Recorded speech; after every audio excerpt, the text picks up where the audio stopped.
सगळ्यांच्याच घरी गणपती बाप्पांचे आगमन झालेले आहे आणि अशा वेळी मोदक हे व्हायलाच पाहिजे. तर आज आपण 2 प्रकारचे मोदक बघणार आहोत. घरातल्याच साहित्यापासून आणि अगदी कमी वेळेत झटपट तयार होतात हे मोदक. तर रेसिपी शेवटपर्यंत नक्की बघा. नमस्कार, मी मनीषाज किचनमध्ये तुमचं स्वागत आहे.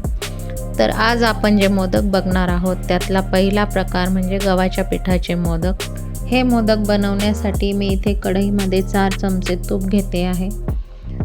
तूप थोडं गरम झालं की त्यात 1 कप मी गव्हाचं पीठ टाकून घेत आहे. तर मंद आचेवर पीठ आपल्याला चांगलं खरपूस भाजून घ्यायचं आहे.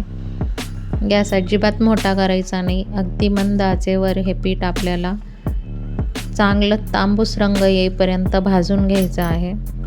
हे बघा, अशा पद्धतीने तूप सुटेपर्यंत आपल्याला हे पीठ चांगलं भाजून घ्यायचं आहे. हे पीठ भाजण्यासाठी आपल्याला कमीत कमी 10 मिनटं वेळ लागतो.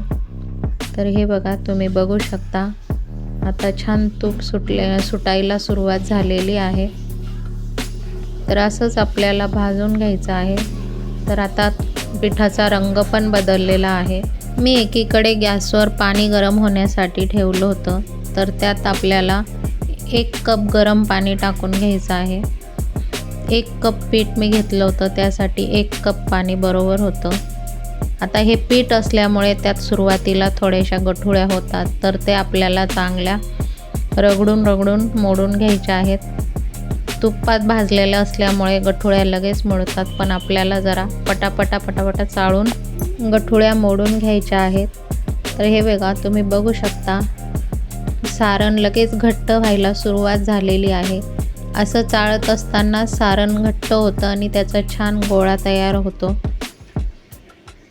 तर अशा पद्धतीने आपण छान रगडून त्याचा गोळा तयार करून घ्यायचा आहे. त्याला तूप सुटायला लागलं की मग लगेच आपण त्यात साखर टाकायची आहे.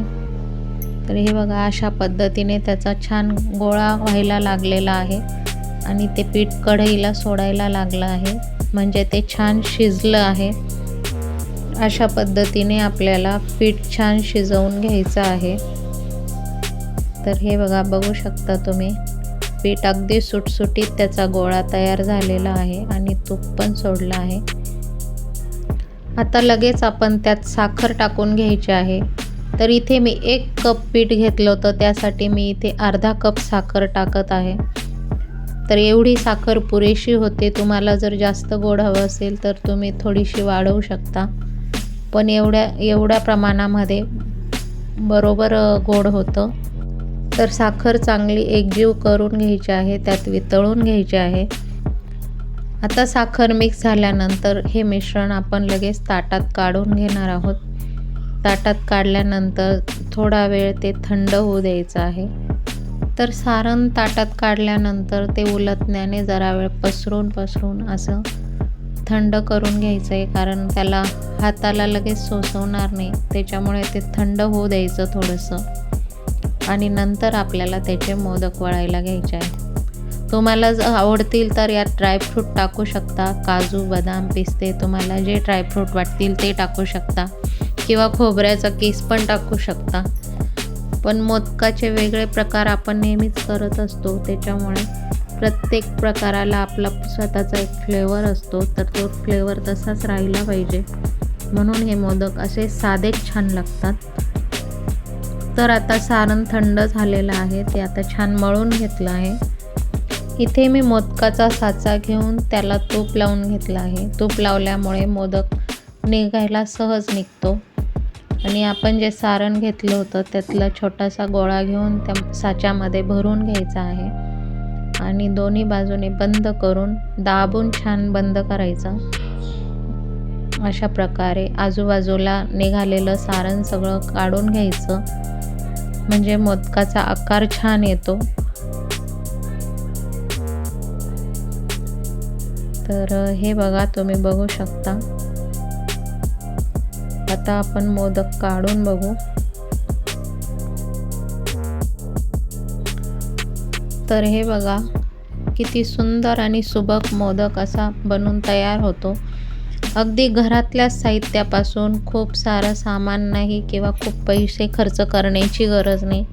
घरात असलेलं आता गव्हाचं पीठ तर प्रत्येकाच्या घरात असतंच, तूपही असतं. अगदी घरातल्या साहित्यापासून आपण हे मोदक बनवून अगदी बाप्पासाठी झटपट प्रसाद तयार करू शकतो.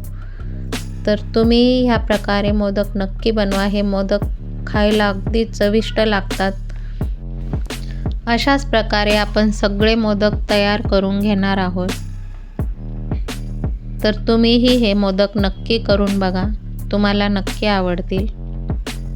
तर आता आपण लगेच मोदकाचा दुसरा प्रकार बघणार आहोत. तर मोदकाचा दुसरा प्रकार आहे काजू आणि शेंगदाण्याचे मोदक. हे मोदक पण चवीला खूप छान लागतात. तर हे मोदक बनवण्यासाठी इथे मी कढईमध्ये 1 कप शेंगदाणे घेतलेले आहेत. तर शेंगदाणे भाजत असताना ही काळजी घ्यायची की शेंगदाण्यांना काळे डाग अजिबात पडले नाही पाहिजे आणि शेंगदाणेही छान भाजले गेले पाहिजे, तरच मोदक आपले दिसायला पांढरे शुभ्र दिसतात. शेंगदाणे भाजून झाले की त्यांची पूर्णपणे साल काढून घ्यायची आहे. टरफलं सगळी त्याची काढून घ्यायची आहेत आणि शेंगदाणे मिक्सरच्या भांड्यात घेऊन त्यात मीठ टाकणार आहे. अर्धा कप काजू आणि शेंगदाण्याचे मोदक चवीला खूप छान होतात. नंतर हे मिश्रण आपल्याला मिक्सरला प्लस मोडवर फिरवत छान बारीक पावडर होईपर्यंत वाटून घ्यायचं आहे. तर हे बघा, तुम्ही बघू शकता आपले शेंगदाणे आणि काजू छान बारीक वाटले गेले आहेत. आता लगेच आपण मोदकाचं सारण बनवायला घेऊ. तर इथे मी कढईमध्ये पाऊण कप साखर घेतली आहे आणि त्यात अर्धा कप पाणी टाकते आहे. तर काजू आणि शेंगदाणे मिळून 1.5 कप भरले होते, तर 1.5 कपसाठी पाऊण कप साखर बरोबर आहे. तर ह्या प्रमाणात आपण घ्यायचं आहे. आता साखर पाण्यात चांगली वितळवून घ्यायची आहे.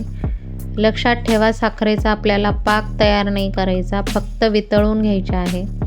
साखर वितळली की लगेच आपण जे काजू शेंगदाण्याचं वाटून घेतलं होतं ते पावडर आपण त्यात टाकून घेणार आहोत आणि ती छान मिक्स करून घ्यायची आहे. तर हे बघा, अशा पद्धतीने छान मिक्स करून घ्यायचे आहे. लगेच गॅस मंदच ठेवायचा. मंद गॅसवरच हे सारण आपल्याला शिजवायचं आहे. जसं सारण आपण परतत जाऊ तसं ते आपोआपच घट्ट व्हायला लागतं आणि त्याचा छान गोळा तयार होतो. तर हे बघा, अशा पद्धतीने सारण आता घट्ट व्हायला सुरुवात झालेली आहे. सारण आता हळूहळू कढईला पण सोडत आहे, याचा अर्थ ते पूर्णपणे शिजलं आहे. हे मोदक चवीला खूप छान होतात. अगदी काजू कतलीसारखी याची चव लागते. तर तुम्ही हे मोदक एकदा नक्की ट्राय करा, तुम्हालाही ते नक्की आवडतील. आणि वेळ पण फार कमी लागतो, अगदी कमी वेळात आणि झटपट तयार होणारे हे मोदक आहेत. तर हे बघा, सारण पूर्णपणे शिजलं आहे.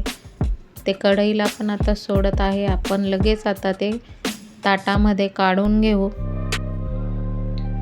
ताटात काढल्यानंतर सारण थोडा वेळ तसंच राहू द्यायचं आहे, थोडं थंड होऊ द्यायचं आहे.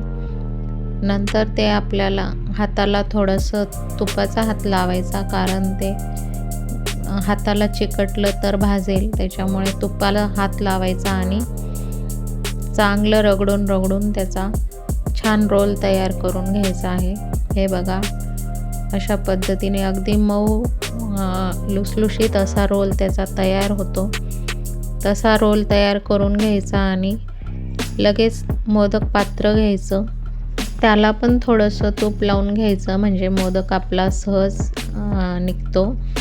आणि आपण ज्या रोल तयार करून घेतला त्यातला छोटासा गोळा घेऊन त्या मोदक पात्रात ठेवून घ्यायचा आणि मोदकाचा आकार देऊन छान दाबून आपल्याला मोदक तयार करून घ्यायचा आहे. तर हे बघा, अशा पद्धतीने दोन्ही बाजूने त्यात थोडं सारण भरायचं आहे. नंतर ते बंद करून त्या आजूबाजूला निघालेलं सारण काढून घ्यायचं आहे, म्हणजे मोदक आकाराला छान येतो. त्याच्या कडा सगळ्या मोकळ्या करून घ्यायच्या आहेत आणि दाबून छान सारण भरून घ्यायचं आहे. तर हे बघा अशा पद्धतीने. आता आपण लगेच मोदक काढून बघू. तर हे बघा, तुम्ही बघू शकता किती सहज मोदक निघाला आहे आणि किती सुंदर आणि सुबक मोदक तयार झालेले आहेत. तर अशाच पद्धतीने तुम्हीही बाप्पासाठी यावर्षी हे मोदक नक्की करून बघा. हे मोदक चवीला खूप छान लागतात आणि बनवायला पण झटपट बनून तयार होतात. अगदी घाईच्या वेळेत जरी आपण बनवणार असू तरी अर्ध्या तासातच हे मोदक बनून तयार होतात. तर अशाच पद्धतीने आपण बाकी सर्व मोदक पण बनवून घेणार आहोत. तर मी सांगितलेल्या दोन्ही प्रकारचे मोदक तुम्हाला कसे वाटले ते कमेंटमध्ये नक्की सांगा. अजून कुठले प्रकार तुम्हाला बघायचा असेल तर तोही सांगा. रेसिपी आवडल्यास रेसिपीला लाईक करा, शेअर करा आणि माझ्या चॅनलला सबस्क्राईब करा. अशाच नवनवीन रेसिपीजसोबत आपण पुन्हा भेटू. व्हिडिओ शेवटपर्यंत बघितला त्याबद्दल मनापासून धन्यवाद.